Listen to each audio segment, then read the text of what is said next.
दम घुटने लगा है यार मेरा। क्यों जी रहा हूं मैं ऐसी जिंदगी। घिन आती है मुझे खुद से।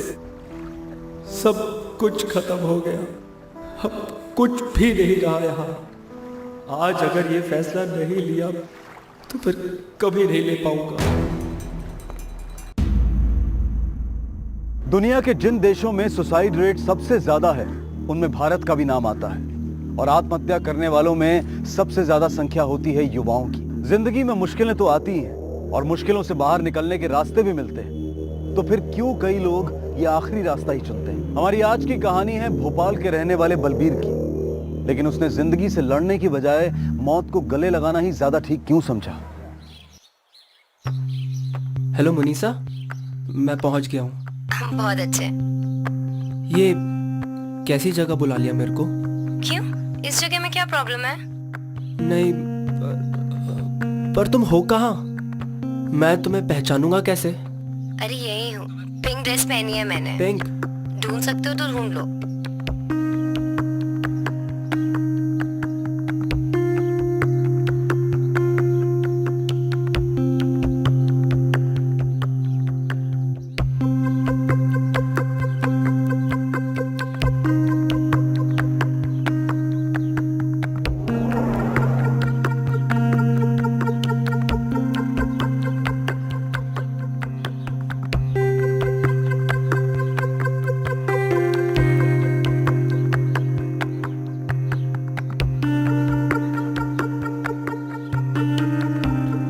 मुनीसा,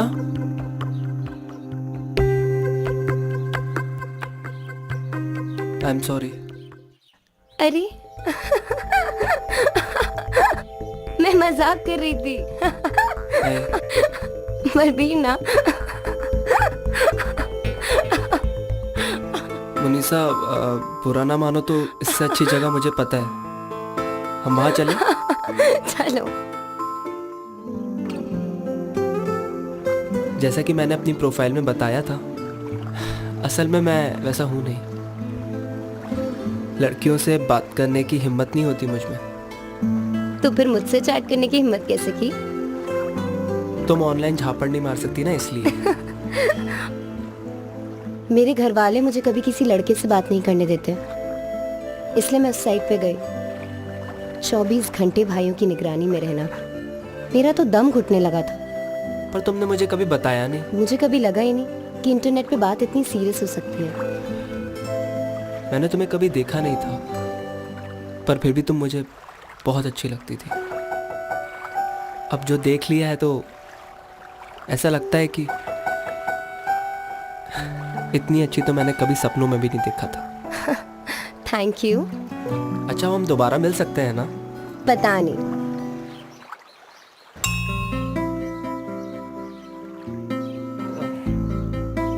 तुम यहाँ कभी आई हो पहले? नहीं, पर मैंने ना यहाँ के बारे में कुछ खास बात सुनी है। क्या? यही क्या? मैंने ना फिल्मों में देखा है कि हीरो ना अपना अंगूठा काटकर खून से हीरोइन की मांग में सिंदूर भरता है। तुम करो ना मेरे लिए। ये सब फिल्मों में होता है। अरे ऐसे ही होता है, करो ना। ये सब फालतू की बात है। कोई फालतू फालतू नहीं है, करो ना। ऐसा टेटनस होगा ना? कुछ नहीं होगा, करो। क्या फुद्दूपन है, रुको मैं ही करती हूँ। ये लो। तुम पागल हो क्या? इतना काट लिया? अरे कुछ नहीं हुआ। टेटनस हो जाएगा, चलो डॉक्टर के पास। कोई डॉक्टर के पास नहीं, कुछ नहीं हुआ। सुनो, तुम्हारा बताओ, तुम करो। क्या हुआ?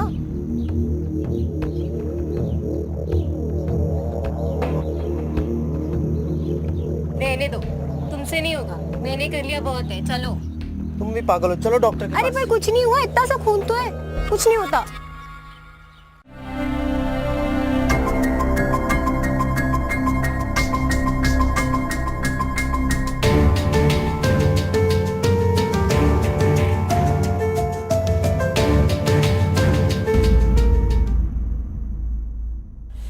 सुना आपने रफीक क्या कह रहा है? आपकी लड़की बाजार में किसी लौंडे के साथ घूम रही थी। आप कुछ नहीं कहेंगे, आने दो से, मैं ही देखता हूं। बाजार में किसके साथ थी? किसी के साथ नहीं। रफीक ने देखा है तुझे? जी वो मेरा हाथ कट गया था तो मेरी सहेली के एक भाई ने मुझे डॉक्टर के यहाँ तक लिफ्ट दी थी। उसी सहेली के साथ क्यों नहीं चली गई तू? जी वो खून ज्यादा बह गया था इसलिए बाइक पर जाना पड़ा। दिखा, झूठ तो नहीं बोल रही भाई। तस्बीह पढ़ना हराम कर दी मेरी। कॉलेज के पास कोई और डॉक्टर नहीं मिला तुझे जो इतनी दूर गई थी? वहाँ लंबी लाइन लगी थी। तुझे शर्म नहीं आती तुझे? जवान बहन पर हाथ उठाता है। चल बेटा अंदर। अहमद, गुस्सा करने से बेहतर उस लड़के के बारे में मालूम करके आओ।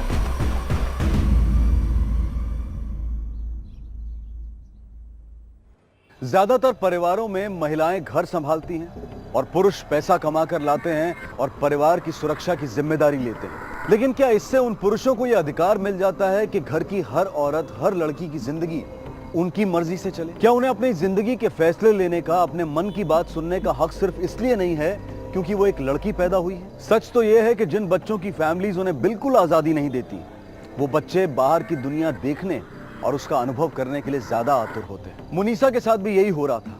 जितना उसके घर वालों ने उसे कैद में रखने की कोशिश की, उतना ही वो खुली हवा में सांस लेना चाह रही थी।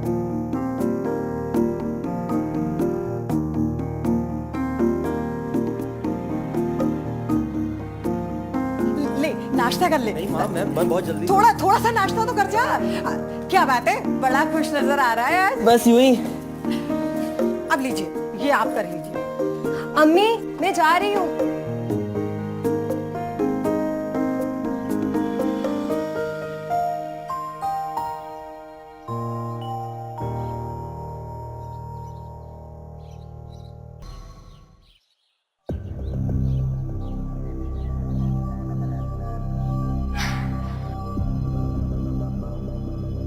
हेलो, हाँ बस आ रहे हैं। हाँ 10 मिनट में पहुंचते हैं। See you.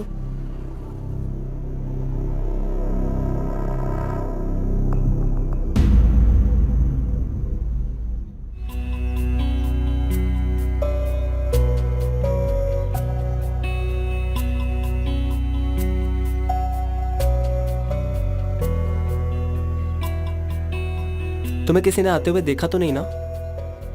अच्छा मुनीसा, मेरी मुंबई में जॉब लग गई है। सच? हाँ, इससे पहले किसी को पता चले हमें यहाँ से चल देना चाहिए। पर इतनी जल्दी ये सब कैसे होगा? देखो, मेरे को मुंबई में ऐसा फ्लैट मिला है, पूरा कॉम्प्लेक्स है। कितना अच्छा होगा ना अगर हम साथ में रह सके तो। हाँ, इससे पहले मेरे घर वालों को पता चले हमें यहाँ से चल देना है।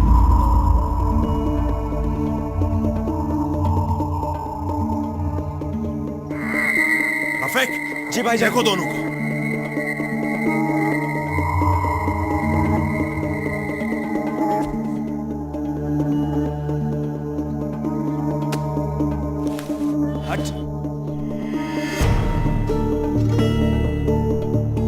यहाँ नहीं है भाईजान। पुलिस को बुलाने की क्या जरूरत थी? अरे तुम्हें इतना किसी ने पीटा है, पुलिस को तो बुलाना ही पड़ेगा ना। देखो तुम्हें कितनी ज्यादा चोट आई है और फिर जिन लोगों ने तुम्हारा ये हाल किया है, क्या उन लोगों को ऐसे ही छोड़ दे? बलवीर बस तू बता दे, तेरे ये हाल किया किसने? जितना तुझे मारा है ना, साले को इससे 4 गुना ज्यादा मारूंगा। यहाँ एक्सीडेंट किसका हुआ है? शर्मा जी की फैमिली इधर बैठी है। कहाँ? ये शर्मा जी। पुलिस में रिपोर्ट आप ही ने की थी? जी सर, मेरे बेटे को मारा है किसी पे शक है आपको? हमें तो कुछ पता नहीं सर। इंस्पेक्टर साहब, हमारा बेटा तो बहुत सीधा साधा है और शरीफ है और इससे पहले कभी ऐसा नहीं हुआ है। क्यों जी? ठीक है, आप लोग यहीं रहिए, मैं उससे अकेले में बात करना चाहता हूँ। जी। बेड नंबर क्या है उसका? 303। मैं इंस्पेक्टर आशीष खत्री, भोपाल पुलिस। ये केस मैं हैंडल कर रहा हूँ। बाहर डॉक्टर से मुझे पता चला है कि जो लोग तुम्हें यहाँ लाए थे वो पुराने किले से उठाकर लाए थे। तो क्या कर रहे थे पुराने किले में? अकेले थे, किसी के साथ थे? देखो, तुम लड़ाई झगड़ा करने वाले लड़के तो लगते नहीं हो, तो फिर चक्कर क्या है ये? क्या फैमिली दुश्मनी थी?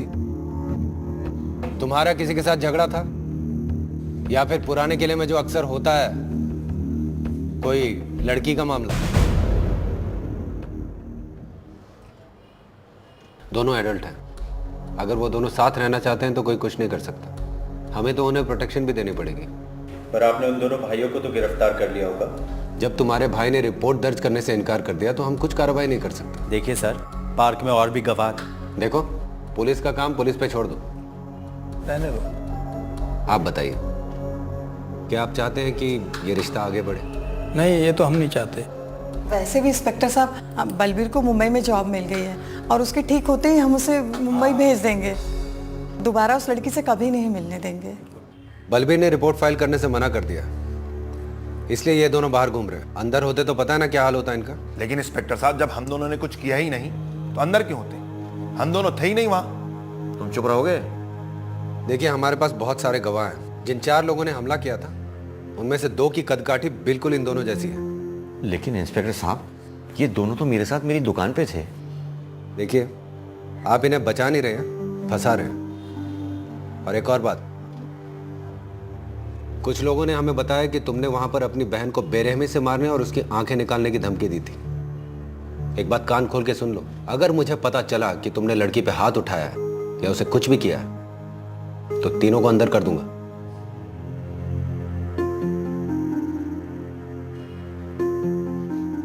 बलबीर और मुनीसा एक दूसरे से प्यार करते थे और जवानी का प्यार सिर्फ अंधा ही नहीं बल्कि बहरा भी होता है। किसी की नहीं सुनता, न घर वालों की, न स्टेटस, न कम्युनिटी, न कास्ट की। ऐसे सेंसिटिव केसेस में पुलिस परिवार वालों के साथ मिलकर सुलह करवाने की कोशिश करती है, लेकिन ये तो पुलिस ने भी नहीं सोचा होगा कि ये लव अफेयर कहां तक जाएगा। और कुछ महीनों के बाद इंस्पेक्टर को पुलिस स्टेशन में एक कॉल आया और अब जो वो देखने वाले थे वो उन्होंने अपने 15 साल के करियर में शायद कभी नहीं देखा था और ना कभी सोचा था। हेलो, कौन? क्या नाम बताया? कहां पे? ठीक है हम अभी पहुंचते हैं।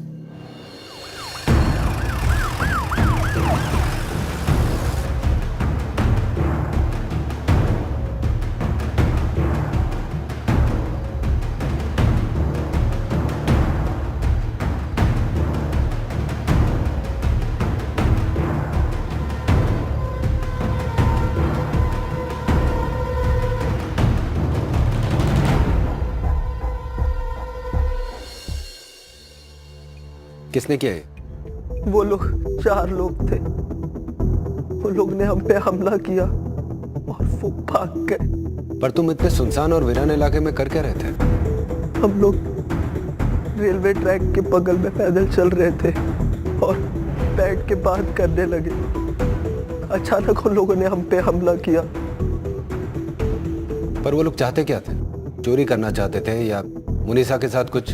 पता नहीं, हमको आवाज आई, हमको लगा कुछ गड़बड़ है। हम लोग ने भागने की कोशिश भी की पर उन लोगों ने हमें घेर लिया चारों तरफ से। फिर हम लोग ने उनसे लड़ने की कोशिश भी की। मुनीसा ने उनको मारा भी। उसने हम पे चाकू से हमला कर दिया और मैं गिर गया और बेहोश हो गया। उसके बाद मुझे कुछ याद नहीं। आए दिन ऐसे केसेस देखने को मिलते हैं जहां प्यार करने वालों को उनकी फैमिली, कम्युनिटी या कास्ट के लोग बड़ी बेरहमी से मार देते हैं और कई बार तो अपने ही इतने बेरहम हो जाते हैं कि गैरों के भी दिल दहल जाएं। पुलिस को अब केस को मजबूत करने के लिए सिर्फ एक चीज की तलाश थी, मर्डर वेपन।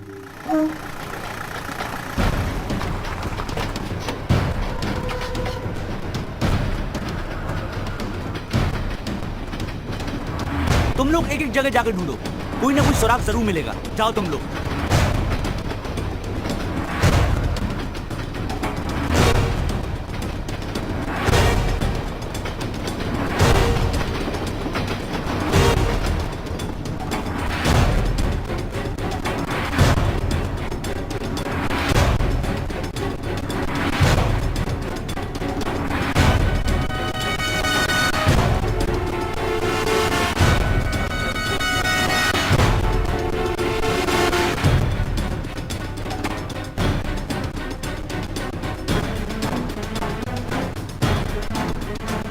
यहाँ तो मिला।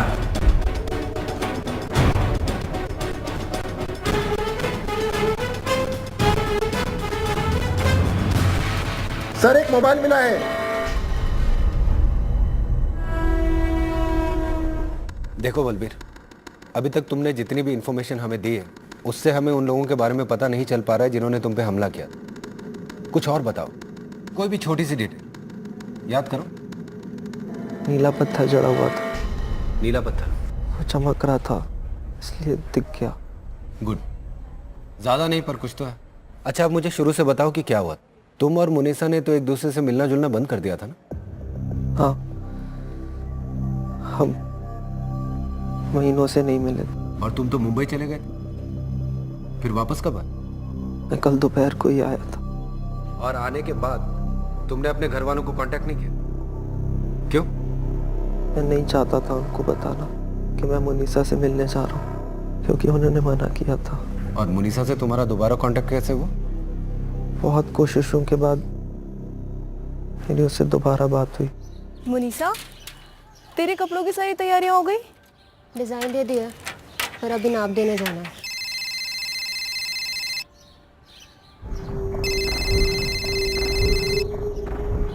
हेलो मुनीसा, मैं भोपाल आ गया हूँ। और हो कहाँ तुम अभी? घर पर? मैंने घर वालों को अभी बताया नहीं है। मेरे से मिलने आ सकती हो अभी MP नगर साइड। अभी तो घर पर सब है, निकलना मुश्किल है, पर मैं आती हूँ। ठीक है। Okay, bye.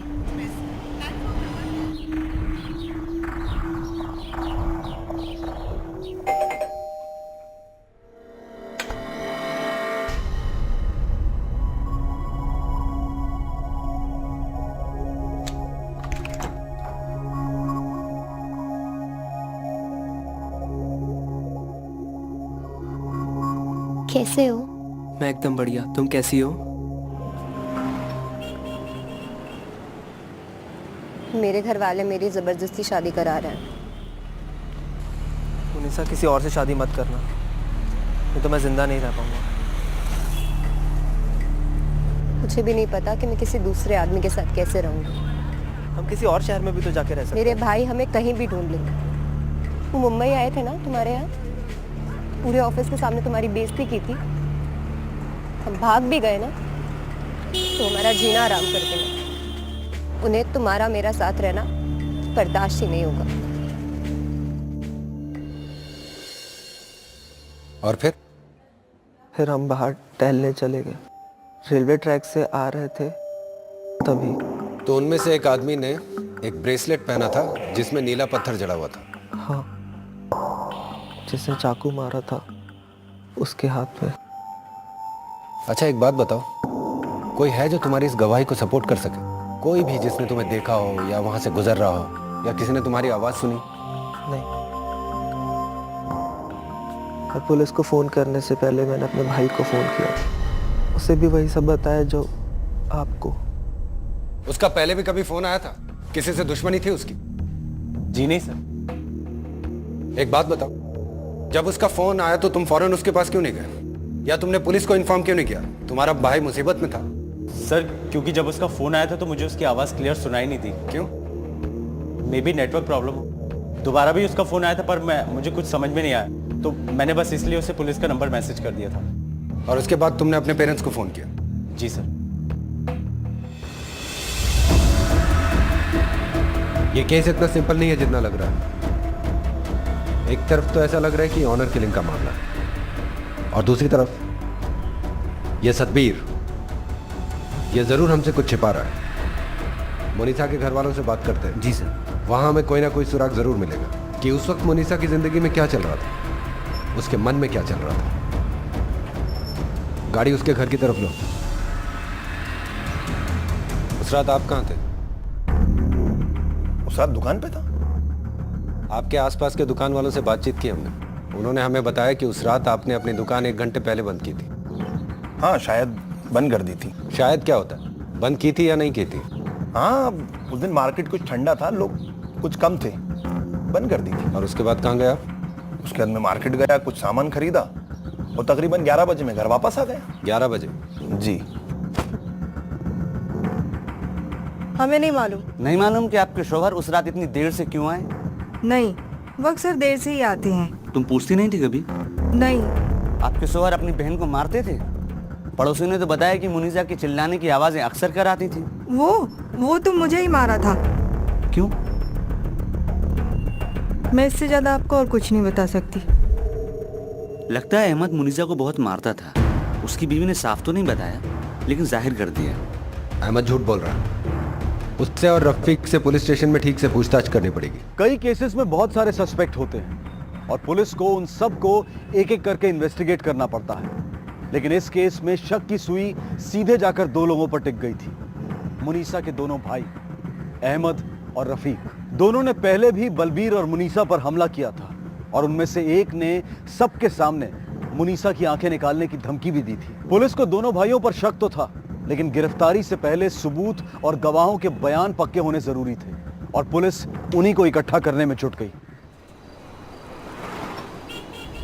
सर, एक और बात बड़ी अजीब है। मुनीसा के फोन रिकॉर्ड से पता चला है एक लड़की अहाना है, जिससे उसकी अक्सर कर बातचीत होती थी। मर्डर वाले दिन भी उसने उससे 2 बार बात की। पता लगाओ ये अहाना कौन है।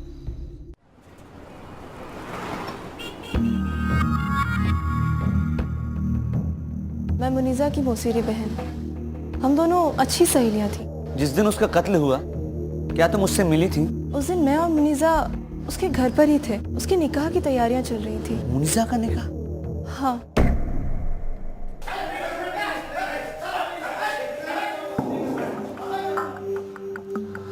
डरो मत। ये बताओ कि मुनीसा और कबीर का रिश्ता कब तय हुआ था? उस दिन से 3 हफ्ते पहले। जल्दबाजी में तय हुआ था? हाँ। ये कबीर आदमी कैसा? वो मुनीसा के काबिल ही नहीं था। ना ज्यादा पढ़ा लिखा था और ना ही दिखने में अच्छा। वो उसकी बाप की दुकान चलाता था। मुनीसा इस रिश्ते से खुश थी? बिल्कुल नहीं। उस दिन मुनीसा ने मुझे सुबह कहा था कि वो दोबारा मिलकर कबीर से कुछ बात करना चाहती है। मैंने ही फोन करके मीटिंग फिक्स की थी।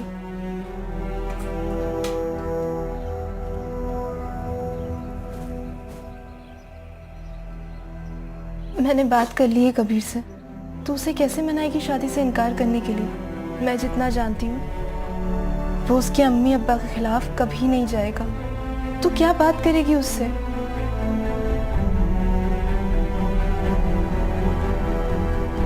मुनीसा,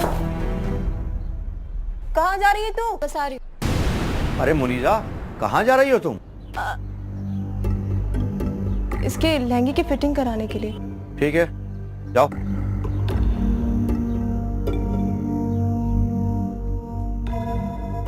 शुक्र है तूने बचा लिया, नहीं तो आज। बस कर, अब तू जा। उस दिन तो मैंने उसे घर के बाहर सड़क पर छोड़ दिया था, पर उसके बाद खबर आई कि वो। हो सकता है कबीर उससे मिला, फिर उसने मुनीसा का पीछा किया। इस कबीर का पूरा नाम और पता हमें बता सकती हो? इसमें लिखो। जैसे जैसे पुलिस इस केस की गहराई में जाती जा रही थी, वैसे वैसे नए नए पहलू खुल रहे थे और नए लोग सामने आ रहे थे। कुछ ऐसे लोग जिनके होने के बारे में भी पुलिस को नहीं पता था, और अब वो भी संदिग्ध था।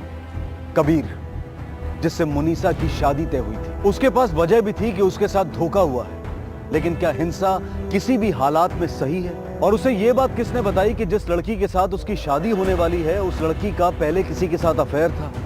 क्या उसे उकसाया गया था? उसने ये जुर्म खुद किया या किसी और से करवाया? अब पुलिस को इन सारे सवालों के जवाब ढूंढने थे। सर, मुझे तो पता भी नहीं था कि मुनीसा का कोई बॉयफ्रेंड भी है। लेकिन सर, मैंने कुछ नहीं किया। सर, मैंने कुछ भी नहीं किया। मैंने तुमसे कब कहा कि तुमने कुछ किया? सर तो सिर्फ तुमसे बात करना चाहते हैं। लेकिन सर, मैं कुछ जानता ही नहीं तो मैं क्या बात करूंगा? सर, मैं तो पहली बार इस सिचुएशन के अंदर आया हूँ। मेरी शादी मेरे माँ बाप ने तय कर दी थी और मैंने उसकी शक्ल भी ठीक से नहीं देखी, सिर्फ फोटो में देखा था। फोटो में देखकर किसी का खून तो नहीं करता ना सर? हमने कब कहा कि तुमने किसी का खून किया है? सर, नहीं कहा तो फिर आप मुझे यहाँ लेके क्यों आते? मर्डर के दिन मुनीसा और तुमने मिलने का प्लान बनाया था। हाँ सर, लेकिन वो वहां नहीं पहुंची। सर, एक मिनट, ये ब्रेसलेट दिखा। ये ब्रेसलेट तुम्हारा? हाँ सर। मिस्टर कबीर, तुम बहुत बड़ी मुसीबत में फंसने वाले हो। लेकिन क्यों सर? क्योंकि बलबीर ने यह गवाही दी है कि जिन लोगों ने उस पर हमला किया था, उसमें से एक आदमी ने यह ब्रेसलेट पहना था। लेकिन सर, ये तो मैंने अभी पहना है। सर, क्या मतलब अभी पहनना शुरू किया? अभी कहा तुम्हारा? नहीं सर, ये तो अहमद ने मुझे गिफ्ट किया था। क्या? किसने गिफ्ट किया? अहमद ने। Mister Ahmed, arrest. अरे लेकिन क्यों अरेस्ट कर रहे हैं आप मुझे? आपका अरेस्ट वारंट है हमारे पास। लेकिन मैंने किया क्या? आपको वहीं चलकर बताएंगे। चलिए। मैंने अपनी बहन का खून नहीं किया। खून नहीं किया, सारे सबूत तेरे खिलाफ है। वो ब्रेसलेट, वो फोन रिकॉर्ड और वो वॉइस मेल सब तेरे खिलाफ है। हाँ सर, मैंने फोन लगाया था, लेकिन मैं वहां नहीं था। नहीं था तो कहाँ था? फिर मीनल के साथ था सर। तुम चाहते हो कि हम तुम्हारी इस बात का यकीन कर लें कि जो काम तुम खुद कर रहे थे वो तुम्हारी बहन कर रही थी, तो तुम्हें बर्दाश्त नहीं हो रहा था? हाँ, बेवकूफ समझा हमें। और ये मीनल कौन है? इसे हमने ढूंढने की पूरी कोशिश की, कहीं नहीं मिली हमें। कौन है मीनल? सर मेरा आप यकीन क्यों नहीं मानते? मीनल यही है, इसी शहर में वापस आ चुकी है। मैं आपकी बात कराता हूँ, वो गवाही देगी। मैडम मुझे अंदर जाने नहीं दीजिए। जा सकती मेरे तो। पति को मत नहीं जा सकते, अभी सर ने मुझे मना साहब किया से है। मिलना है। नहीं जा सकती। साहब, मेरे शौहर को छोड़ दीजिए, उन्होंने कुछ नहीं किया है। मुनीसा के मर्डर में उनका कोई हाथ नहीं है। ये बात आप इतनी यकीन से कैसे कह सकती हैं? क्योंकि मैं जानती हूँ वो उस रात कहाँ थे। कहाँ थे? वो मीनल के साथ थे।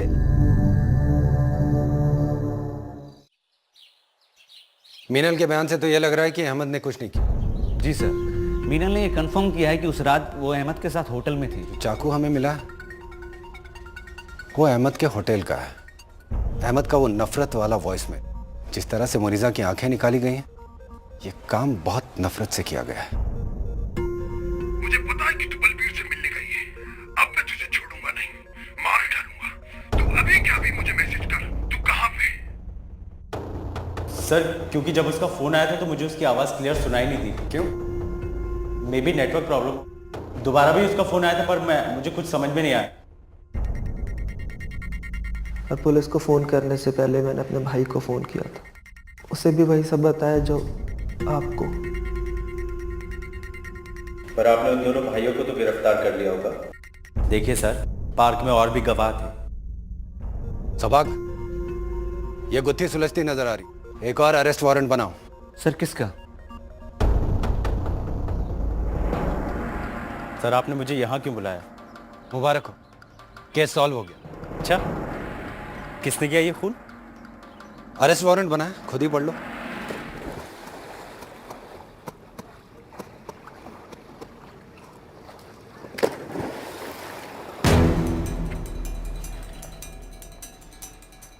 तुम्हारे माँ बाप ने बताया कि तुम अक्सर यहाँ आते हो।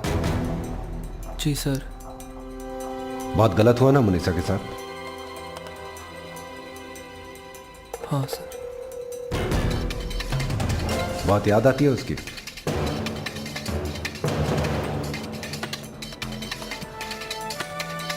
बहुत प्यार करते थे ना तुम उससे?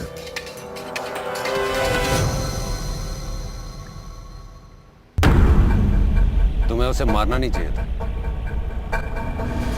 तुमने मुनीसा का मर्डर किया और उसके बाद मनगढ़ंत कहानी बना दी। पर तुम्हारे भाई तकबीर से हमारी बात हुई है, उसने बताया कि तुम दोनों के बीच क्या क्या बात हुई थी। पर वो मर्डर नहीं था सर। मर्डर नहीं था? हाँ, कहानी मत बना, क्योंकि हमें सब कुछ पता है। हमें पता है कि मुनीसा पर पहला वार तुमने 7:23 पर किया था। उसके थोड़ी देर बाद उसकी मौत हो गई थी, सारा खून बह गया था।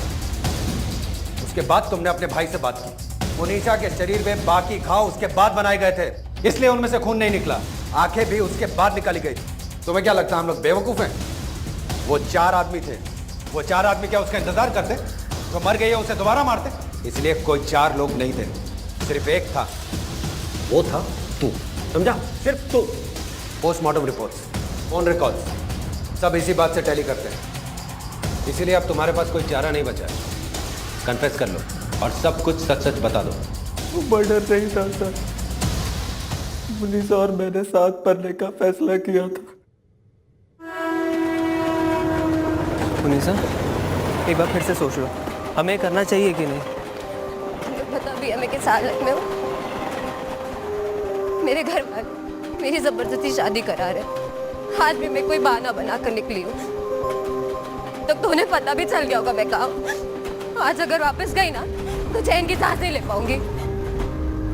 तुम बस इतना बताओ, तुम मेरे साथ हो या नहीं हो, नहीं तो मैं ये अकेले कर लूंगी। मुनीसा, मैं तुम्हारे साथ। मैं डर गया था सर, मैं डर गया था। वो बहुत बहादुर निकली, मैं चाहकर भी कुछ नहीं कर पाया। मुझे समझ में नहीं आ रहा था मैं क्या करूं। मैं चाहकर भी अपनी जान नहीं ले सकता था। मैं बहुत देर तक वहां बैठ के बस रोता रहा। तभी मैंने अपने भाई से बात की। मुझे ये बता, ये सब हुआ कैसे? उसने अपने हाथ से पकड़कर अपने आप को मार लिया। मैंने कुछ नहीं किया भैया। बलवीर, तू भी हद करता है। तुम लोग अभी कहाँ पर हो? भैया हम लोग ट्रैक के पास है। किसी ने देखा तो नहीं? नहीं नहीं। अरे तू निकल वहां से, किसी ने देख लिया तो बुरा फंसेगा। पूरी जिंदगी भर के लिए जेल में सड़ेगा तू। पर होटल में हम लोग साथ में थे, उन लोगों ने हमें साथ देखा होगा। बलवीर, तू तो गया।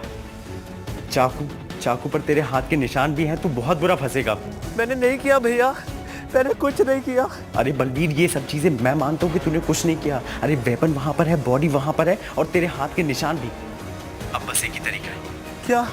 तू एक काम कर, तू खुद पुलिस वालों को फोन कर और उनसे बोल के तुम दोनों पर किसी ने हमला किया है। मैं जैसा कहता हूँ वैसा कर।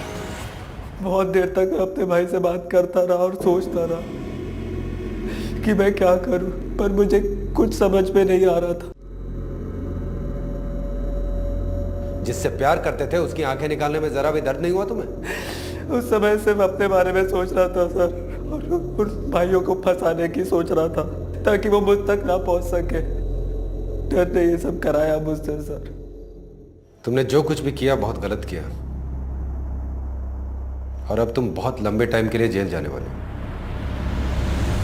हम सब के अंदर एक सेल्फ प्रिजर्वेशन इंस्टिंक्ट होती है, अपने आप को सुरक्षित करने की प्रवृत्ति। लेकिन ये इंस्टिंक्ट कब इतनी हावी हो जाती है कि अपने आप को बचाने के लिए हम घिनौनी से घिनौनी हरकत कर बैठते हैं। बलबीर और मुनीसा ने एक साथ मरने का समझौता किया था, लेकिन जब बलबीर ये काम नहीं कर पाया तो वो तब भी मुनीसा को बचाने की कोशिश कर सकता था। पुलिस या किसी को मदद के लिए बुला सकता था। अगर उसने थोड़ी सी हिम्मत दिखाई होती तो शायद आज मुनीसा जिंदा होती, लेकिन उसने ऐसा नहीं किया।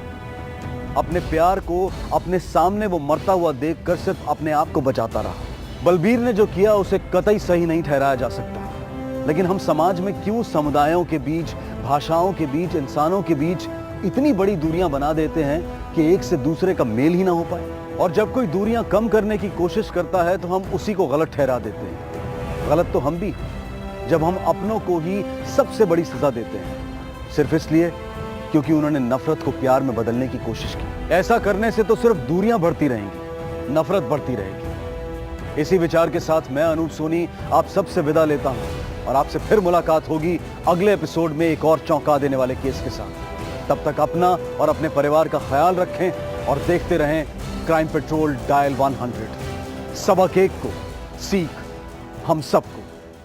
जय। For more updates, subscribe to our channel, click the show links and enjoy watching the videos.